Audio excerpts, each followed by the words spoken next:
خداوند آپ سب کے ساتھ ہو، آپ کے ساتھ بھی ہو۔ آج کی پاک انجیل مقدس لوکا رسول کے مطابق اے خداوند تیری تمجید ہو، اس کا 16واں باب اس کی 19ویں آیت سے 21ویں آیت تک۔ ایک دن یسوع نے فریسیوں سے کہا، ایک دولت مند آدمی تھا جو ارغوانی اور مہین کپڑے پہنتا اور ہر روز عیش و عشرت کرتا تھا، اور لازر نامی ناسوری سے بھرا ہوا ایک بکاری اس کے دروازہ پر پڑا ہوا تھا، اور اسے آرزو تھی کہ میں ان ٹکڑوں سے پیٹ بھروں جو اس دولت مند کی میز پر سے گرتے ہیں، بلکہ کتے بھی آ کر اس کے ناسور چاٹتے تھے۔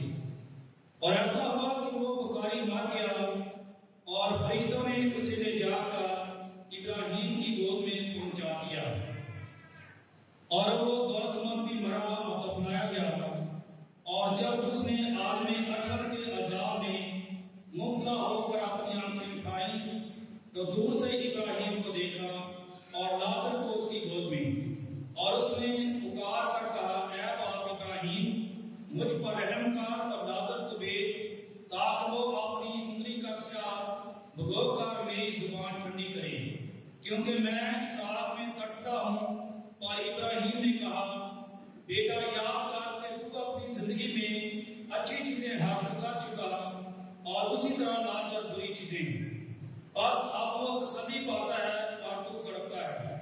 اور ان سب باتوں کے علاوہ ہمارے تمہارے درمیان ایک بڑا گڑھا ہے، ایسا کہ جو یہاں سے تمہارے پاس جانا چاہیں نہ جا سکیں اور نہ وہاں سے یہاں آ سکیں۔ تب اس نے کہا، بس اے باپ، میں تیری منت کرتا ہوں کہ تو اسے میرے باپ کے گھر بھیج، کیونکہ میرے 5 بھائی ہیں، وہ انہیں آگاہ کرے، ایسا نہ کہ وہ بھی اس جائے عذاب میں آ پڑے۔ مگر ابراہیم نے کہا، ان کے پاس تورات موسیٰ اور صحائف انبیاء تو ہیں، وہ ان کی سنیں۔ اس نے کہا، نہیں اے باپ ابراہیم، لیکن اگر کوئی مردوں میں سے ان کے پاس جائے تو وہ توبہ کریں گے۔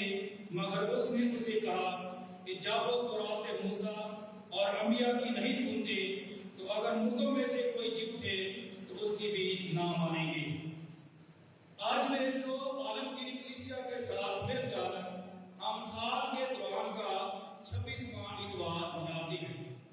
آج کی جو پہلی تلاوت پرانے عہد نامہ میں سے عموس نبی کی کتاب میں پڑھی گئی۔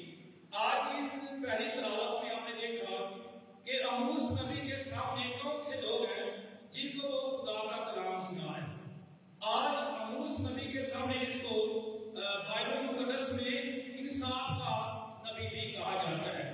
بائبل کی تاریخ میں جو پرانا عہد نامہ ہے، اس میں بڑے انبیاء چھوٹے انبیاء ہیں، اور عموس نبی کا شمار جو ہے بائبل مقدس میں چھوٹے انبیاء میں ہوتا ہے، لیکن اس کی جو نبوت ہے یا اس کی جو منادی اور تعلیم ہے وہ بڑی زبردست ہے۔ اور اس کا الہام جب آپ پڑھیں، اس کی نبوت جب آپ پڑھیں تو انسان کو بڑی برکت ملتی ہے اور بہت ساری برائیوں کی وہ پہچان کرواتا ہے جسے خدا خوش نہیں ہے۔ آج جب عموس نبی کلام سنا ہے تو اس کے سامنے امیر لوگ ہیں، دولت مند لوگ ہیں، اور آج کی جیل میں بھی اس کے ساتھ مماثلت پائی جاتی ہے۔ اور عموس نبی آج دولت مند لوگوں کو خبردار کرتا ہے، ان کی زندگی کی 3 چیزوں کو وہ آج بڑے نمایاں طریقے سے بیان کرتا ہے۔ پہلی بات ان کی دولت کو، دوسرا بات ان کی زندگی کے رہن سہن، ان کا لائف سٹائل ہے، ان کی زندگی گزارنے کے طریقے کو، اور تیسرا ان کے کھانے پینے کی چیزوں کو۔ 3 چیزوں کو وہ ان کی زندگی میں ظاہر کرتا ہے، اور تینوں جو عمل ہے وہ بتاتا ہے کہ خدا آپ سے خوش نہیں ہے۔ اس کی وجہ کیا ہے؟ اس کی وجہ جو پاک انجیل میں بھی ہم پہلی تلاوت میں بھی سنیں گے کہ کیا وجہ ہے کہ عموس نبی نے کیوں بتایا، اور آخری آیت میں آپ نے سنا، اور عموس نبی ان کا انجام بتاتا ہے کہ تم جلا وطن کیے جاؤ گے، تمہاری شان و شوکت، تمہاری دولت، تمہارا سب کچھ سے لے لیا جائے گا اور تم جلا وطن ہو گئے۔ اور یہ سارا جو عمل ہے اس کی بنیاد ہے دولت، اس کی بنیاد ہے لالچ، اس کی بنیاد ہے اس کا تکبر اور گھمنڈ جو دولت مند کی زندگی میں عموس نبی نے دیکھا۔ آج کی دوسری تلاوت جو ہم نے مقدس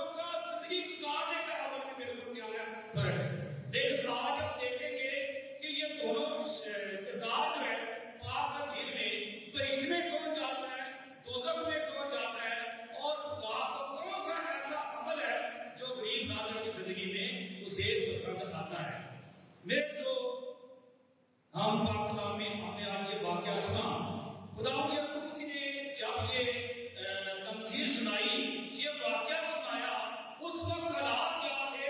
یسوع مسیح کو ضرورت کیوں یہ پیش آئی کہ وہ دولت مندوں کو ٹارگٹ کرے، دولت مندوں کی بات کرے؟ حالات کیا تھے؟ مقدس متی کی انجیل میں بھی ہم سنیں گے کہ خدا یسوع مسیح کے پاس جب ایک دولت مند شخص آیا، نوجوان آیا، تو اس نے کہا کہ اے استاد، میں کون سا ایسا عمل کروں کہ میں ہمیشہ کی زندگی پا سکوں؟ وہ اپنی دائیں اپنی نیکیوں کے بارے میں یسوع کو بتاتا ہے، تو یسوع نے ساری باتیں سن کر کہا، جا ایک کام کر، اپنا سب کچھ کن کو دے دے، غریبوں کو دے دے، تو تجھے خزانہ کہاں ملے گا؟ آسمان میں۔ ہم مقدس متی کی انجیل میں سنتے ہیں، آپ اس نوجوان کا رویہ کیا تھا یسوع کے سامنے؟ تو وہ گمبھیر ہو کر چل گیا۔ جب یسوع مسیح نے اس نوجوان کا یہ رویہ دیکھا تو بتایا کہ دولت مند کبھی بھی خدا کی بادشاہی میں داخل نہیں ہو سکتا، کیونکہ اس کے اور یسوع کے درمیان جو رکاوٹ بنی تھی وہ دولت تھی۔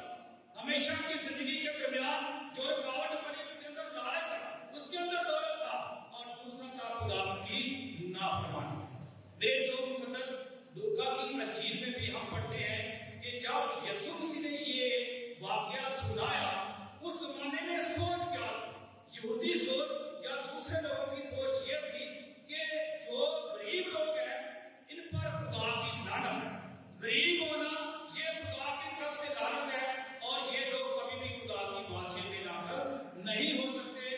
اور تصور یہ تھا کہ جتنے امیر لوگ ہیں، راست بات لوگ ہیں، یہ لوگ باپ ابراہیم کی گود میں جائیں گے۔ بہشت جو ہے یا جنت جو ہے یا اچھی زندگی یا ہمیشہ کی زندگی غریب لوگوں کے لیے نہیں ہے، بلکہ کن کے لیے ہے؟ امیر لوگوں کے لیے ہے، دولت مند لوگوں کے لیے۔ اب میرے سو یسوع مسیح جب اس سارے ماحول میں یہ بات کرتے ہیں تو یہودی لوگ بڑے حیران ہوتے ہیں کہ ایک غریب آدمی جو ہے، ایک غریب آدمی جس کے پاس اتنے وسائل نہیں ہے، اس کی اتنی حیثیت نہیں ہے، وہ کیسے بہشت میں جا سکتا ہے؟ وہ کیسے باپ ابراہیم کی گود میں جا سکتا ہے؟ یہ اس وقت کے حالات، اس وقت کا ماحول تھا غریبوں کے بارے میں۔ آپ یسوع مسیح کی خدمت دیکھیں، یسوع کی منالی دیکھیں، یسوع مسیح پر دو بڑے الزام تھے۔ پہلا الزام، اس نے اپنے آپ کو خدا کا بیٹا کہا، اور دوسرا الزام کیا تھا کہ یہ گناہگاروں کے ساتھ کھاتا پیتا ہے، اس کے شاگرد محسوس دینے والے ہیں، مچھلیاں پکڑنے والے ہیں، یہ گناہگاروں کے یہاں جاتا ہے جب سے کہیں کے گاڑی۔ تو یہ یسوع کی خدمت پر، اس پر بڑے الزام میں سے ایک الزام یہ بھی تھا کہ یہ خدا کا بیٹا ہو کر گناہگاروں کے ساتھ کیا کرتا ہے؟ کھاتا پیتا ہے۔ اب یسوع مسیح نے اس کا رد عمل کیسے ظاہر کیا کہ میں راست بازوں کے لیے نہیں بلکہ گناہگاروں کے لیے آیا ہوں تاکہ وہ زندگی پائیں اور کثرت سے پائیں۔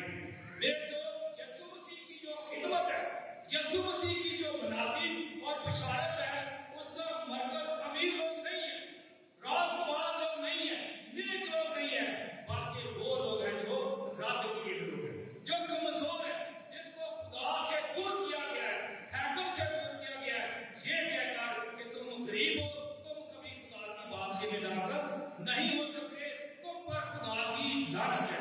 اور یہ احساس جو تھا وہ ہمیشہ غریبوں کی زندگی میں رہتا تھا کہ شاید خدا ہمارا خدا نہیں ہے، خدا ہمیں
تکبر آ گیا، لالچ آ گیا، اور یہ تینوں ایسی بڑی بیماریاں ہیں کہ تکبر، گھمنڈ اور لالچ اور احساس کرنا جو ہے یہ انسان کو روحانی طور پر مار دیتا ہے، انسان کو کھوکھلا کر دیتا ہے، انسان کو مردہ بنا دیتا ہے اور انسان خدا سے دور ہو جاتا ہے۔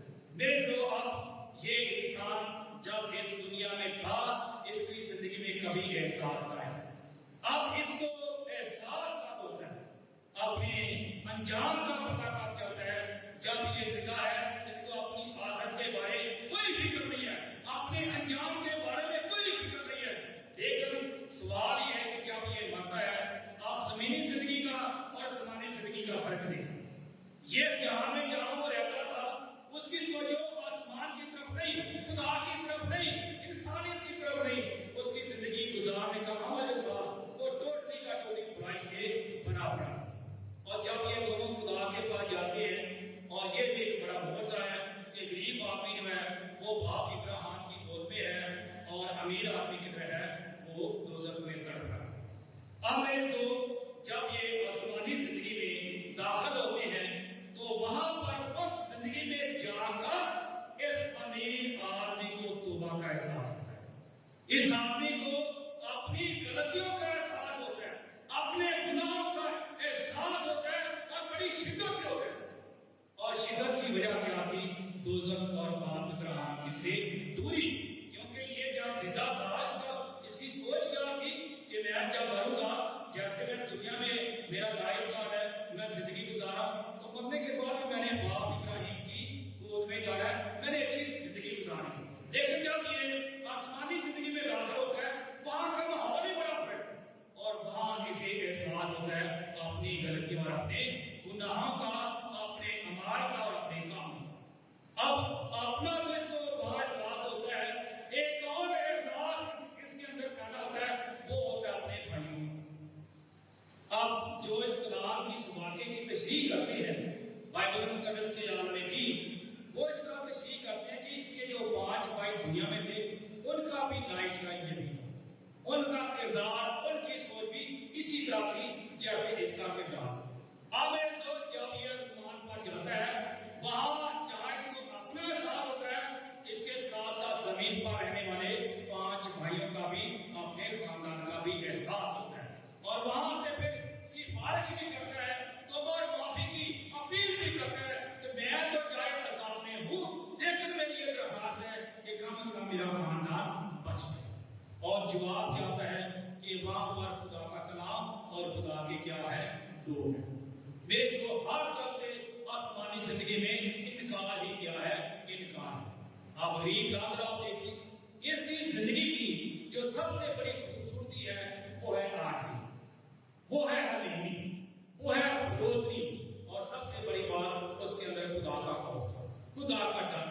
غریب ہونا کوئی جرم نہیں ہے، غریب ہونا کوئی گناہ نہیں ہے، لیکن غربت میں رہتے ہوئے خدا کے ساتھ چلنا یہ سب سے بڑی برکت ہے کہ جس بھی حال میں خدا ہمیں رکھتا ہے۔ اس کی زندگی کی خوبصورتی یہ تھی کہ اس نے زندگی کے حالات میں بھی غربت میں رہتے ہوئے اپنے خدا کا ہمیشہ کیا کیا؟ شکر ادا کیا، ہمیشہ خدا کا وفادار رہا، اپنے خدا کو نہیں بھولا، انسانیت میں بھی معاشرے میں بھی عاجزی اور انکساری دکھائی، اور آسمان پر خدا کو بھی عاجزی اور انکساری دکھائی۔ یہ تھا میرے جو اس غریب لادر کی زندگی کا وہ خوبصورت پہلو، وہ خوبصورت عمل، وہ اچھا کردار جو آسمان پر خدا کو کیا آیا؟ پسند آیا کہ غریب آدمی کا رویہ اور اس کا رویہ دیکھیں، وہ ظلم کرتا ہے، ناانصافی کرتا ہے، لیکن اس کی زندگی میں اس کے ساتھ بھی تابع داری ہے اور آسمان پر خدا کے ساتھ بھی کیا ہے؟ تابع داری ہے۔ یہ وہ خوبصورت عمل ہے جو غریب لادر کی زندگی میں زمین پر خدا کو نظر آئے اور اپنے ساتھ بھی نظر آئے، اور میرے عزیزوں وہ ہمیشہ کی زندگی کا وارث تھا۔ آج میرے عزیزوں میں اور آپ سب اس واقعے سے سیکھتے کیا ہیں؟ ہمارے لیے پیغام کیا ہے؟ پہلی بات یہ آپ ذہن میں رکھیں کہ خدا کے پاک کلام میں جو دولت ہے یہ ہر انسان کو برکت کے طور پر دی گئی ہے۔ اگر یہ دولت موت کا سبب بنتی، رسوائی کا سبب ہوتی، یا خدا کے انسان کے درمیان رکاوٹ کا سبب بنتی تو خدا کبھی بھی ایوب نبی کو مالدار نہ بناتا۔